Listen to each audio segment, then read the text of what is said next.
Which one of the cast's real-life wives shows up in this episode? What does Jamie Tartt's tattoo really mean?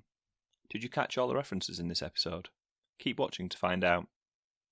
Square Eyes is a channel where we recap, review and take a sideways look at your favourite TV shows. Today we're looking at Tan Lines, the 5th episode of Season 1 of Ted Lasso.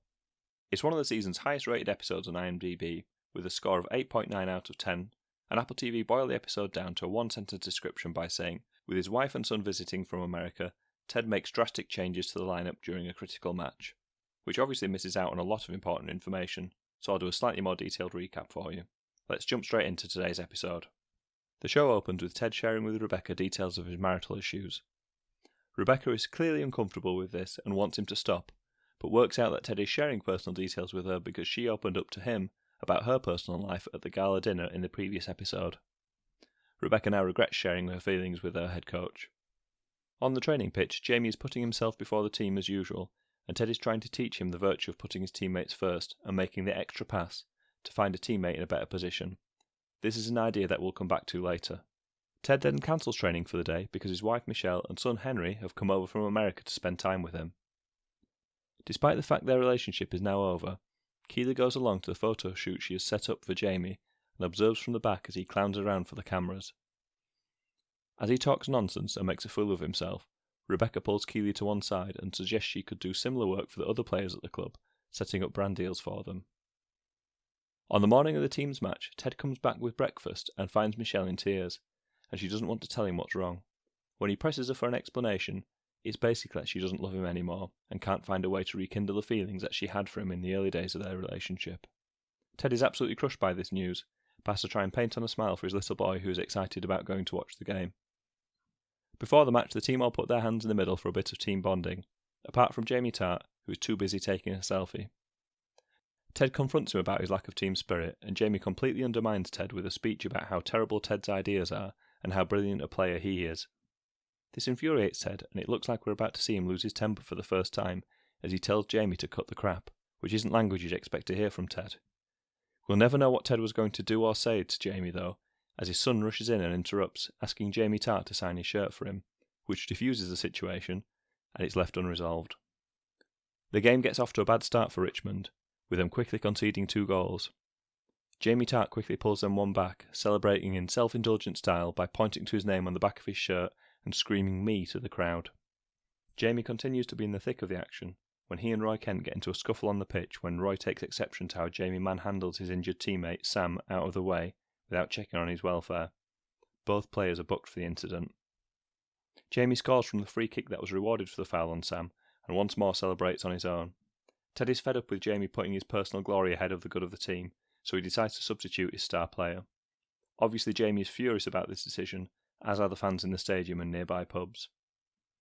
Ted then gives an inspirational team talk to his players at half-time, where he talks about embracing change, where he is clearly addressing his own issues in his personal life as well as the team's. Both he and his team need to move on and let go of the past to be able to move forward. The team talk works, with the team going out and playing more as a team and scoring the winning goal by Roy Kent making the extra pass like they had practiced in training earlier in the episode. Ted finally has his first win as Richmond's head coach, and it's nice to see the scenes around the stadium with the players, coaches and fans as everyone's delighted with the win. Except Rebecca, of course. After the game, Ted talks to Michelle and lets her know that he understands that she is no longer happy being in a relationship with him, and that he's now willing to let her go rather than continue to fight for a relationship that has run its course. He tells her that she doesn't have to keep trying anymore, and that he's going to be okay. It's a really sad moment. Ted desperately wants his relationship to work, but he knows there's nothing he can do to make it better. And for someone as relentlessly positive as him, this must be absolutely devastating. As Michelle and Henry leave, Ted sits down on a bench and seems completely alone, until a beard arrives, with beers for him and Ted. No words are spoken between them, but there's a shared understanding, and they sit there and share the moment together. My favourite line in this episode came from Ted, when Nate asked about Coach Beard's thoughts on marriage. The coach's views on romantic relationships are not too dissimilar to his views on cooking steak. You know, you spend any more than 5 minutes on cooking one and you lose flavour. When Ted's heart is breaking and he's so committed to monogamy, it's interesting to see that his best friend has the polar opposite view on relationships.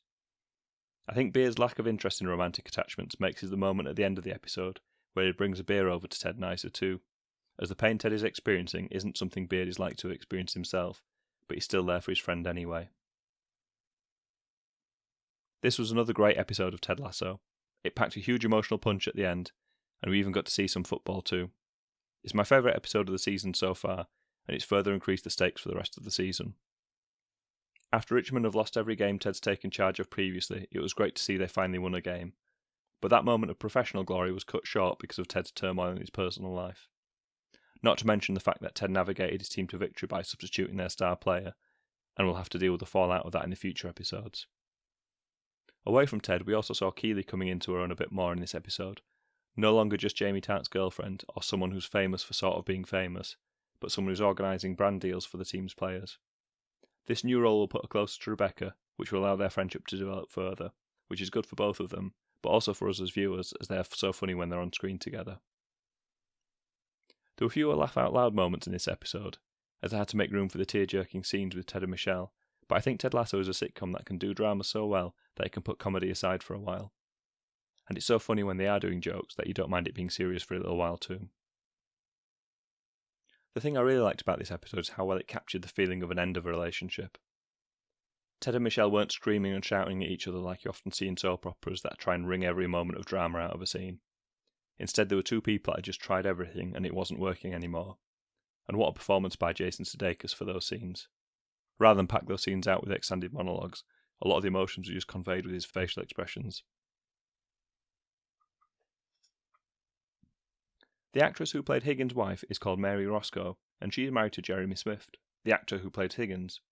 They've been married since 1992, so a similar amount of time to the Higginses, but only have 2 children, not the 5 in the Ted Lasso universe. I couldn't find out any information about whether they have a dying cat or not. One weird little bit of information I noticed was that Richmond's opponents in this episode were Watford, and when they were shown on the TV, the team name was shortened down to WTF. I guess the producers did this just to have a bit of fun, as when the real Watford play on TV, they are shortened down to WAT, to avoid the ruder associations WTF has.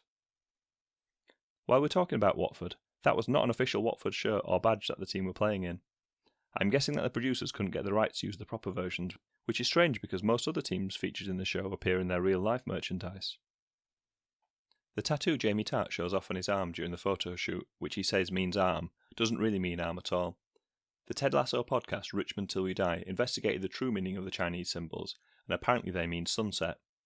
This must be the one rare instance of someone requesting a silly word to be tattooed on their body as a Chinese symbol and getting a more sensible one instead, as that usually happens in the reverse. When Jamie Tartt and Roy Kent start fighting on the pitch, the commentators reference an incident at Newcastle in 2001. They actually got the date wrong, as they are most likely referring to a famous incident in 2005, when Kieran Dyer and Lee Boyer, 2 teammates, started fighting with each other on the pitch when they were 3-0 down to Aston Villa. Did you recognise the tune that Jamie Tartt's song was sung to? Anyone that's had children within the last 5 years will have, as it's the Baby Shark song. Amazingly, I've never heard it being used in real-life English football grounds before, despite it being a catchy tune that can be used to fit many players' names into. I hope it doesn't catch on though, as it gets stuck in your head once you've heard it a few times. When they're celebrating on the pitch at the end of the match, Coach Beard asks Ted who was the president back in the 80s. When he replies Ronald Reagan, Beard replies, "Ronald Reagan the actor?" in a funny kind of a voice. This is a Christopher Lloyd impression and a quote from Back to the Future too. There's a clue when Ted mentions Doc Brown, but I thought I'd just mention it in case anyone missed it. Now Ted has won a game, things are looking up a bit in terms of football, but he's got an immediate issue to solve in the dressing room as Jamie Tartt stormed off before the half-time when he was subbed by Ted, despite scoring the first 2 goals. How will he deal with Tartt's egomania? The team show that they can work together without their star player, but surely it would be better if Tartt could adapt to use his talents for the good of the team. So far it seems Jamie has been completely resistant to Ted's attempt to win him over, and it might be that the team is better off without him. Jamie's personal life is also in a state of flux, as he's adapting to life without Keely, though he did make a half-hearted attempt to win her back in this episode. She, however, seemed more interested in Roy Kent. Rebecca was a lot more together in this episode, after showing a more vulnerable side at the gala dinner in the last episode. She was back to a much harder and meaner version of herself this time around. So after thinking she might be warming to Ted and possibly backtracking on her plans to sabotage the club, I'm less sure of that now. That's it for this episode. I'll be along in a few days with another Ted Lasso video. Please subscribe and turn on notifications if you don't want to miss it. Thank you. Goodbye.